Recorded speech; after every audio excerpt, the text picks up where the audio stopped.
Hi friends, நான் தான் உங்களோட விஸ்வா. நாளைக்கு வந்து என்ன காட்ட போகிறேன் பார்த்தீங்கன்னா ஃப்ரெண்ட்ஸ், நெல் விளைஞ்சு தான் ஃப்ரெண்ட்ஸ் காட்ட போகிறேன். அது வந்து இப்போ தான் ஃப்ரெண்ட்ஸ் கொஞ்சமாக வந்திருக்கு. அது வந்து இது ஃபுல்லாக வந்து நான் அவங்களுக்கு தனியாக விடுவா போகிறேன் ஃப்ரெண்ட்ஸு. இதுலேருந்து தான் ஃப்ரெண்ட்ஸ் இந்த நெல்லை தான் எடுத்து ஃபேக்ட்ரிக்குள்ளே வந்து போயிட்டு அரிசி தான் எடுப்பாங்க ஃப்ரெண்ட்ஸு. அந்த மாதிரி உங்களுக்கு இந்த மாதிரி நிறைய வீடியோ வேணும்னா லைக் பண்ணுங்கள் ஃப்ரெண்ட்ஸ், சப்ஸ்கிரைப் பண்ணுங்கள், கமெண்ட்டில் சொல்லுங்கள் ஃப்ரெண்ட்ஸ் இந்த மாதிரி நிறைய வீடியோ வேணுன்னு.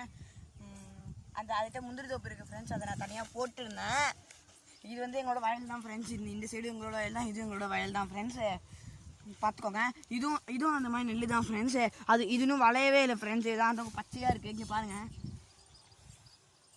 பாருங்கள் ஃப்ரெண்ட்ஸ், பச்சையாக இருக்குது ஃப்ரெண்ட்ஸ். பாருங்கள், பச்சையாக தான் இருக்குது. இதை பாருங்கள் ஃப்ரெண்ட்ஸ், இது கொஞ்சம் வந்திருக்கு ஃப்ரெண்ட்ஸு. இது கொஞ்சம் வந்திருக்கு ஃப்ரெண்ட்ஸ், இது கொஞ்சம் வந்திருக்கு. அது கொஞ்சம் பச்சையாக தான் ஃப்ரெண்ட்ஸ் இருக்குது. இது கொஞ்சம் நல்லா வந்தோடனே இதை பிச்சுட்டு போய் இது பண்ணுவாங்க ஃப்ரெண்ட்ஸ், அரிசி கொண்டு வருவாங்க. சரி, okay friends, bye friends. Support பண்ணுங்கள், கமெண்ட் பண்ணுங்கள் ஃப்ரெண்ட்ஸில் இது ஷேர் பண்ணுங்கள். இதோட நான் நிறைய வீடியோ வேணுன்னா லைக் பண்ணுங்கள், சப்ஸ்கிரைப் பண்ணுங்கள், கமெண்ட் பண்ணுங்கள் ஃப்ரெண்ட்ஸ். Thank you friends.